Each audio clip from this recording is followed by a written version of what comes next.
Hello griffans, this is my next video and I'm in Nashville and we're in a hotel right now and this is my review for the movie Destroy All Neighbors, which just came out on Shudder yesterday. And yeah, I watched it last night with my friend Maddie G. You'll make a cameo later. And yeah, so this is the review. So first off, for the plot, this movie follows this guy who is making this band, and basically so he's trying to make this band and he's working really hard on creating his album. All of his past band members sort of left him and he's on his own to finish out this album, so he's working really hard.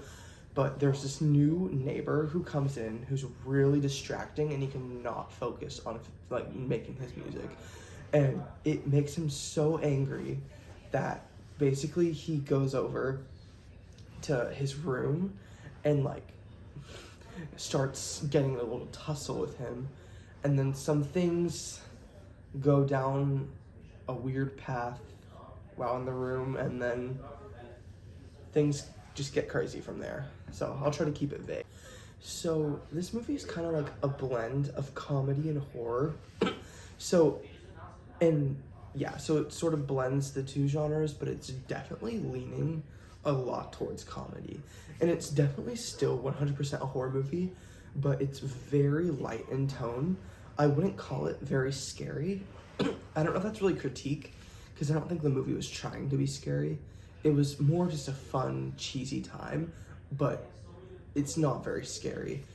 And yeah, it's brutal though. Like, it gets bloody. This movie's directed by Josh Forbes, who I've never seen anything before. But yeah, so I thought he did a pretty good job. His other movie he's directed is called Contracted, I think. I've never watched it, but maybe I will. But yeah, so I'm gonna start out actually with the negatives. So one of like the main critiques I have is it kind of just like takes a long time to get into the movie. You spend a lot of the time just hearing the noises coming from his room and the main character just complaining, and it kind of starts the movie out really slow, and it starts out the main character being really annoying and not likable. So that's one thing I don't like about it. I also do think it's like so cheesy. Like, I'm a fan of horror comedy, but this is like so cheesy. Like, if you are looking for something even remotely scary, this is not the thing to watch. And I was expecting more from it a little bit.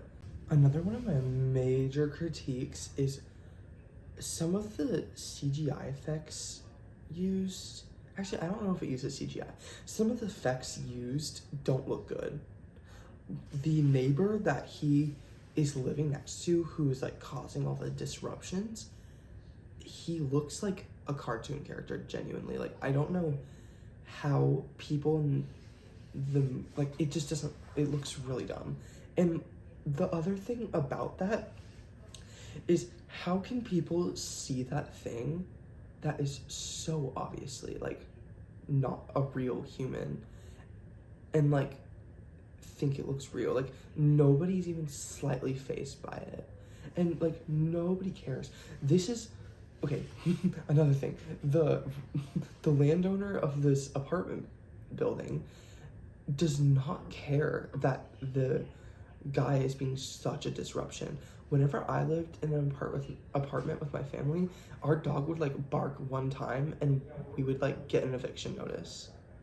That's like an over-exaggeration, but like that just felt so fake. Like, he had multiple complaints and the lady was like, sorry, it's just not my job. So I don't understand that.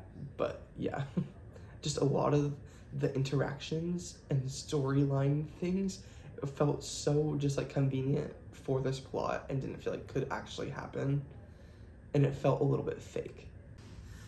Now that I've gotten through all the negative, which I feel like I've been really negative, I really enjoy this movie. I will say it's just really boring in the beginning, but it really picks up and it gets insane. And one thing I would say for this movie is like, it's like really gory. Like, it takes it there. It's definitely something. To me, this feels like the tone of like evil. Oh no, not Evil Dead. This is like the tone of like Beetlejuice. What Maddie G is singing in the background. Like the tone of Beetlejuice mixed with like the visuals of like Evil Dead, and then like the plot of Tucker and Dale versus Evil. That's what it feels like. So if any of that sounds fun to you, you should watch it. It's very slapstick comedy. Feels like almost like you're watching a cartoon, but it's brutal. So yeah. I also found the movie to be very fun and entertaining, and I really enjoyed all the characters. I really liked the main role, although he had some weird things. I don't know, some things about him were unlikable, but like throughout the course of the movie, you like him. I really like his wife. I love all like the side characters who, like, if you've watched, you know. I really like them. I really like the conclusion to this story. I think it's really strong, and I don't know, it's just an overall fun movie, and like it starts out slow, but like it really does get very fun. It's just like a good old time. Like, it's really nothing special, to be completely honest. It's a little bit forgettable, especially since it's just releasing on Shudder. I don't think it's gonna get the widest like audience, and I also don't think there's gonna be that pull for it like When Evil Lurks had. Like, nobody's gonna be like buying Shudder so they can watch this movie. I mean, it's on there if you already have it. That's what I think. Like, if you already have Shudder or you've been wanting Shudder for a long time, this is on it. But I wouldn't get Shudder for this. It's really fun, and it's really entertaining, but it's not a good movie in general. I just think it's a really entertaining one. It's really cheesy, but it's really brutal. So yeah.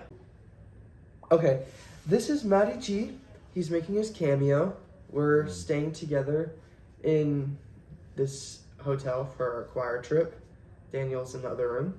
Yeah. So what's your rating of the movie? I mean, I think my final rating is probably gonna be like 3.5. It has to be 3.5, because I would say 3, because the overall movie itself was a good horror comedy movie. But I feel like there was something there that we were like missing, or at least I missed when we were watching the movie. And like, I don't know, I feel like if people paid more like attention and like looked more into it, there could be more like cool little things that they could find in there. Yeah, I'm personally giving it a 3 because I enjoyed it a lot, but I don't think technically it's the best. I didn't think all the effects were great, but it was really enjoyable, and I hope more people go see it, because I know it's not going to get the widest release because it's on Shudder. Yeah. But yeah, so that's the review, and if you like it, you should like and subscribe and hit the notification bell. Okay, bye.